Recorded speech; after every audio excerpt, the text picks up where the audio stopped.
Extreme में जो चाबी है वो यहाँ लगती है, लेकिन इसमें आपको जैसे बड़ी बड़ी स्पोर्ट्स बाइक में लगती है ना चाबी, यहाँ पे मिल जाती है। यामा में भी यहीं पे ही आती है। मतलब एक बार ना आप इस बाइक की टेस्ट ड्राइव लेके देखना, ये मेरी गारंटी है, आपको एक्सट्रीम से कहीं ज़्यादा ही अच्छी लगेगी। चलाने में हर चीज़ में लगेगा आप कुछ सॉलिड चीज़ चला रहे हो। हीरो के इंजन तो 30-30 हज़ार किलोमीटर पे खुल जाते हैं, लेकिन जो ये होंडा का इंजन है ना, ये आपका सालों साल चलेगा, जिंदगी भर चलेगा। कि अगर आप होंडा हॉर्नेट लेते हो ना, तो इसकी सर्विस आपको हर 6000 किलोमीटर में करानी पड़ेगी।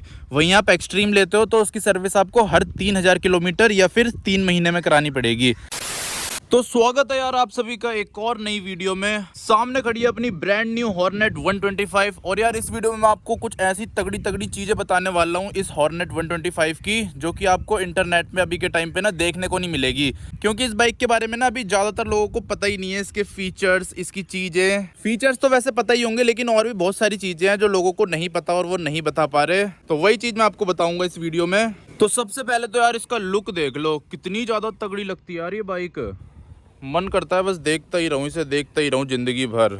ये देखो, हर एंगल से एकदम बढ़िया लगती है। कोई सा भी इसका एंगल ऐसा नहीं है जहां से ये बाइक बेकार लगती हो। हर जगह से बढ़िया लगती है। और ना यार इसके कलर सारे के सारे मेरे को बहुत ज़्यादा मस्त लगते हैं। मेरे को कम से कम 1-1.5 हफ्ता लगा था ये सोचने के लिए कि कौन सा कलर लेना है।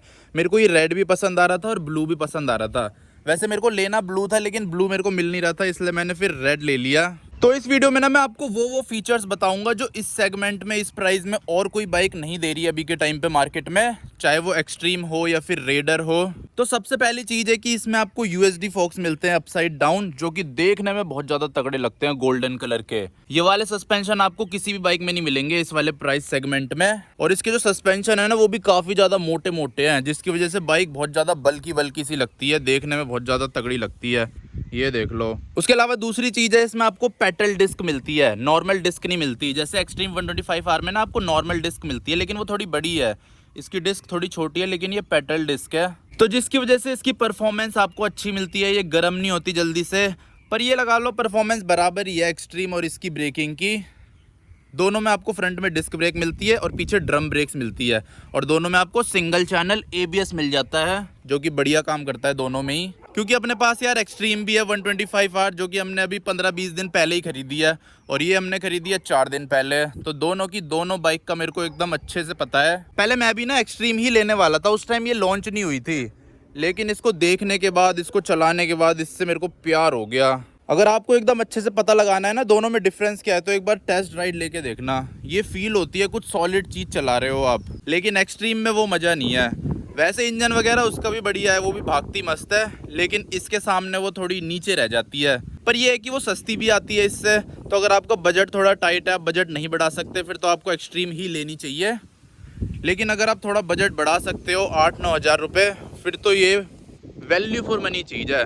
मतलब आपको लेने के बाद ना ऐसा बिल्कुल नहीं लगेगा कि आपने ज़्यादा पैसे एक्स्ट्रा दे दिए बिना किसी चीज़ के। तो 2 चीज़ें तो मैंने आपको गिनवा दी है, पहला USD फोक्स और दूसरा पेटल डिस्क। और अगली चीज़ जो इसमें आपको एक्सट्रीम 125R से अच्छी मिलती है, वो है फिट एंड फिनिश। एक्सट्रीम में क्या है, कहीं पे आपको ज़्यादा गैप मिलता है, कहीं पे कम गैप मिलता है। मतलब फिट एंड फिनिश ना उतनी तगड़ी नहीं है। जो बटन्स की क्वालिटी है एक्सट्रीम की, वो बहुत ही ज़्यादा घटिया है, एकदम रद्दी क्वालिटी के बटन दे रखे हैं उसमें। उसका जो हॉर्न वाला स्विच है ना, ये पूरा घूम जाता है। लेकिन इसमें वो सारी चीज़ें नहीं है। इसमें बटन्स की क्वालिटी एकदम प्रीमियम मिलती है। वैसे कुछ पार्ट्स हैं जो एक्सट्रीम में और इसमें सेम ही है। जैसे ये हैंडल बार के साइड की ये चीज़ें हैं ना, ये दोनों में आपको सेम मिलती है, बार एंड्स बोलते हैं इन्हें। और दोनों की ना चाबी भी सेम सी है, एक्सट्रीम और इसकी। ये देख लो, स्प्लेंडर जैसी चाबी मिलती है एक्सट्रीम में। और हॉर्नेट में मेरे को इनकी चाबियाँ बहुत ज़्यादा बेकार लगती है। स्प्लेंडर में भी ऐसी चाबी मिलती है। लेकिन इसमें एक तगड़ी चीज़ ये भी है कि इसमें आपको टैंक माउंटेड सिस्टम मिल जाता है। एक्सट्रीम में जो चाबी है वो यहाँ लगती है, लेकिन इसमें आपको जैसे बड़ी बड़ी स्पोर्ट्स बाइक में लगती है ना चाबी, यहाँ पे मिल जाती है। यामा में भी यहीं पे ही आती है। तो ये देखने में थोड़ा ज़्यादा बढ़िया सा लगता है, प्रीमियमनेस लगती है इसमें। और हमने यार जब एक्सट्रीम खरीदी थी ना, तो पहले दिन ही उसकी चाबी बहुत अटकती थी, बाहर ही नहीं आती थी। लेकिन इसमें वो सिस्टम नहीं है, इसकी चाबी एकदम स्मूथली लग जाती है। उसके अलावा अगली चीज़ जो आपको एक्सट्रीम में नहीं मिलती और किसी भी बाइक में नहीं मिलती इस सेगमेंट में, वो है ये वाली डिस्प्ले। तो इस डिस्प्ले में यार बहुत ज़्यादा तगड़ी चीज़ है। सबसे पहले तो इसमें आपको ये मिल जाता है side stand cut off sensor.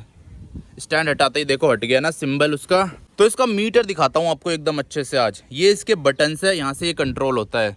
इस साइड का बटन दबाओगे तो इसमें यहाँ पेट्रोल वाला सिस्टम आ जाता है। पेट्रोल में ना ये देखो पेट्रोल में आप दोनों चीज़ सेलेक्ट कर सकते हो, या तो फ्यूल देख सकते हो, फ्यूल उसमें इतना है 3 डंडे, 3 डंडों में ये रेंज दिखा रही है 325 किलोमीटर की, जो कि बढ़ती रहती है, बढ़ती घटती रहती है, कभी 400 भी हो जाती है, वो चलाने के ऊपर डिपेंड करता है। उसके अलावा ये है किलोमीटर, यहाँ से आप ट्रिप रीसेट कर सकते हो। अभी के टाइम पे मेरी जो बाइक है वो 211 किलोमीटर चली है टोटल, और ट्रिप है 201 किलोमीटर है।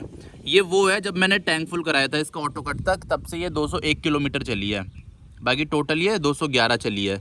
नीचे करोगे तो सेटिंग्स आ जाती है, सेटिंग्स में बहुत सारी चीज़ें मिल जाती है आपको। यहाँ से आप ब्लूटूथ वगैरह कनेक्ट कर सकते हो, और डिस्प्ले वगैरह देख सकते हो, थीम देख सकते हो कौन सी लगानी है आपको, auto, dark, light, brightness set कर सकते हो। मैंने तो ऑटो पे कर रखा है, अपने हिसाब से देख लेता है ये। डिस्प्ले कैसी चाहिए, सिंपल में चाहिए या बार में चाहिए, वो देख सकते हो। फेवरेट इन्फॉर्मेशन यहाँ से सेट कर सकते हो कि आपको स्क्रीन पे क्या क्या चाहिए। अभी के टाइम पे मैंने 4 चीज़ें सेट कर रखी है। देखो, एक तो टोटल किलोमीटर दिखा रहा है, ये इसमें माइलेज दिखा रहा है 80 किलोमीटर पर लीटर, और trip A, trip B, average speed है, ये अभी दिखा नहीं रहा है, जब गाड़ी चलेगी तब दिखाएगा ये। तो ये सारी चीज़ें मैंने सेट कर रखी है, और ऊपर इसमें आपको आरपीएम मीटर मिल जाता है, और यहाँ पे इको मीटर मिल जाता है। और उसके अलावा सबसे मेन चीज़ इसमें ना आपको टर्न बाय टर्न नेविगेशन मिल जाता है। आप मौसम देख सकते हो कैसा चल रहा है, म्यूजिक कंट्रोल कर सकते हो इस डिस्प्ले से। देखो अब डिस्प्ले में आ गया ना नेविगेशन, इसको दबाओगे तो और चीज़ें आएंगी। यहाँ से आप वॉइस सर्च कर सकते हो कि आपको कहाँ जाना है, मतलब ब्लूटूथ लगा रखा होगा ना अपने हेलमेट में, तो उसमें बोलोगे तो चल जाएगा। ये बोल के जहां आपको जाना है वहां की ये नेविगेशन लगा देता है, और यहाँ पे ना प्रॉपर लिखा भी आता है कि कौन से रोड पे चढ़ना है आपको। तो ये सारी चीज़ें आपको एक्सट्रीम 125R में देखने को नहीं मिलेगी। इसी के आप थोड़े एक्स्ट्रा पैसे दोगे, लेकिन यार उसके अलावा क्वालिटी हो गई, बिल्ड क्वालिटी हो गई, फिट एंड फिनिश हो गई, इस बाइक में बहुत तगड़ी मिल जाती है। मतलब एक बार ना आप इस बाइक की टेस्ट ड्राइव लेके देखना, ये मेरी गारंटी है, आपको एक्सट्रीम से कहीं ज़्यादा ही अच्छी लगेगी। चलाने में, हर चीज़ में लगेगा आप कुछ सॉलिड चीज़ चला रहे हो। और एक्सट्रीम लगती है ऐसे जुगाड़ू बाइक कि कहीं कहीं से पार्ट लगा के और बना दी बाइक, लेकिन इसमें वो चीज़ नहीं लगती। और इसके लीवर ये भी एक्सट्रीम और इसके सेम ही है। ये जो ब्रेक लीवर है ना, और ये क्लच लीवर, दोनों में सेम है। मतलब कुछ कुछ पार्ट हैं जो दोनों में सेम यूज़ हुए हैं। इसके रियर व्यू मिरर भी काफ़ी ज़्यादा अच्छे हैं। एक्सट्रीम के रियर व्यू मिरर भी बहुत ज़्यादा घटिया आते हैं, वो हमने लेते ही निकाल दिए थे। पहली बात ना, वो खुद ही निकल गए थे। मेरी वीडियो देखना, जब हमने एक्सट्रीम की डिलीवरी ली थी तो वो खुद ही अपने आप ही निकल गए थे चलते चलते ही। और उसके बाद ना हमने लगाया ही नहीं है, या फिर देखेंगे अब यही वाले मिरर लगा देंगे एक्सट्रीम 125R में भी, हो सकता है लग जाएं ये भी। पर ये अच्छे हैं रियर व्यू मिरर, इनमें दिक्कत नहीं होती, हैंडलिंग में भी पीछे भी सही दिखा देते हैं। वैसे यार अगर क्वालिटी की बात करें ना, तो मेरे हिसाब से क्वालिटी तो टीवीएस रेडर में सबसे ज़्यादा मिलती है आपको। सेकंड नंबर पे आती है ये होंडा हॉर्नेट, और थर्ड नंबर पे आती है हीरो की एक्सट्रीम 125R। और वैसे यार बहुत सारे भाई बोल रहे थे कि जो हीरो है वो इंडियन कंपनी है, आप इंडियन कंपनी को ऐसे क्यों बोल रहे हो, बाहर की कंपनी को ऐसे क्यों बोल रहे हो। तो उनको मैं बता देता हूँ, जो हीरो की स्प्लेंडर है, पैशन हो गई, एचएफ डिलक्स हो गई, उनमें ना आज भी होंडा का इंजन आता है। पहले ये दोनों कंपनी ना एक ही थी, तो सारे के सारे जो राइट्स थे वो हीरो के पास थे, होंडा की टेक्नोलॉजी और इंजन को यूज़ करने का। लेकिन जो इनकी नई बाइक है एक्सट्रीम वगैरह, इनमें नया इंजन है, पर जो स्प्लेंडर है, एचएफ डिलक्स हो गई, पैशन हो गई, उसमें आज भी होंडा का ही इंजन आ रहा है। तो इसलिए आप ये नहीं बोल सकते कि हीरो इंडिया की कंपनी है तो उसकी तारीफ़ करनी चाहिए, और होंडा बाहर की कंपनी है तो उसकी बुराई करनी चाहिए। हमें कंपनी से क्या करना, हमें तो प्रोडक्ट से लेना देना है, हम प्रोडक्ट के पैसे दे रहे हैं। या तो फिर स्प्लेंडर भी यूज़ मत करो। और जहां बात इंजन की आती है, वहां होंडा को कोई टक्कर नहीं दे सकता अभी के टाइम पे। अभी के टाइम पे क्या, कभी भी नहीं दे सकता। हीरो के इंजन तो 30-30 हज़ार किलोमीटर पे खुल जाते हैं, लेकिन जो ये होंडा का इंजन है ना, ये आपका सालों साल चलेगा, ज़िंदगी भर चलेगा। और एक और चीज़, एक और ना बहुत ज़्यादा तगड़ा डिफरेंस है हीरो एक्सट्रीम 125R और होंडा हॉर्नेट पे। वो ये है कि अगर आप होंडा हॉर्नेट लेते हो ना, तो इसकी सर्विस आपको हर 6000 किलोमीटर में करानी पड़ेगी। वहीं आप एक्सट्रीम लेते हो तो उसकी सर्विस आपको हर 3000 किलोमीटर या फिर 3 महीने में करानी पड़ेगी, और इसकी है 6000 किलोमीटर या फिर 6 महीने। तो इसीलिए सर्विस इंटरवल भी इसका काफ़ी ज़्यादा तगड़ा है। मतलब आपको बार बार सर्विस कराने की ज़रूरत नहीं पड़ेगी, कम सर्विस करानी पड़ेगी इसकी। वहीं अगर आप हीरो एक्सट्रीम 125R लेते हो तो उसकी आपको सर्विस ज़्यादा करानी पड़ेगी। तो होंडा लेने में आपको इस चीज़ का भी फ़ायदा मिल जाता है, आपको बार बार सर्विस कराने की ज़रूरत नहीं पड़ेगी। अपना मस्त 6 महीने में या फिर 6000 किलोमीटर पे सर्विस कराओ। तो ये चीज़ में मेरे को बहुत ज़्यादा तगड़ी लगी। जो फ्री सर्विस है वो तो आपको जल्दी जल्दी करानी पड़ेगी, लेकिन जो उसके बाद पेड सर्विस होती है उसका इंटरवल 6000 किलोमीटर का है। वहीं जो हीरो है उसका चाहे पेड हो फ्री हो, सारी सर्विस 3000 किलोमीटर में करानी होती है। और बाकी यार बाइक देखने में भी कितनी ज़्यादा बढ़िया लगती है। कहीं से भी लगती नहीं है। बहुत बार मेरे से लोगों ने पूछ लिया कितने सीसी की बाइक है ये, क्योंकि अभी नहीं आई है ना मार्केट में, लोगों को इतना पता नहीं है इस बाइक के बारे में। लेकिन आने वाले टाइम में पता चल ही जाएगा, क्योंकि प्रोडक्ट ही इतना तगड़ा निकाला है। वैसे होंडा की मेरे को बाइकें ना इतनी पसंद नहीं आती थी। होंडा तो कभी भी मेरी लिस्ट में था ही नहीं बाइक में, कभी बाइक लेता मैं तो होंडा की लेता ही नहीं। लेकिन काफ़ी ज़्यादा सालों बाद मेरे ख्याल से ज़िंदगी में पहली बार इन्होंने इतना तगड़ा प्रोडक्ट निकाला है। सस्ती बाइक की बात कर रहा हूँ, महंगे में तो होंगे इनके तगड़े तगड़े प्रोडक्ट, लेकिन सस्ते में नहीं निकालते थे ये। एक्टिवा भी इनकी आती है, वो भी इतनी कुछ खास मेरे को लगती नहीं है, फीचर्स देते ही नहीं है उसमें। उसका भी इंजन ठीक है, लेकिन बाकी सब चीज़ बेकार है। और सारी बाइक इनकी मेरे को ऐसी सी लगती थी, लेकिन इस बार तो यार तगड़ा ही काम कर दिया होंडा ने, चाहे मानो या ना मानो। वैसे एक बार आप चला के देखोगे ना, सामने से देखोगे, तब तो आपको मानना ही पड़ जाएगा।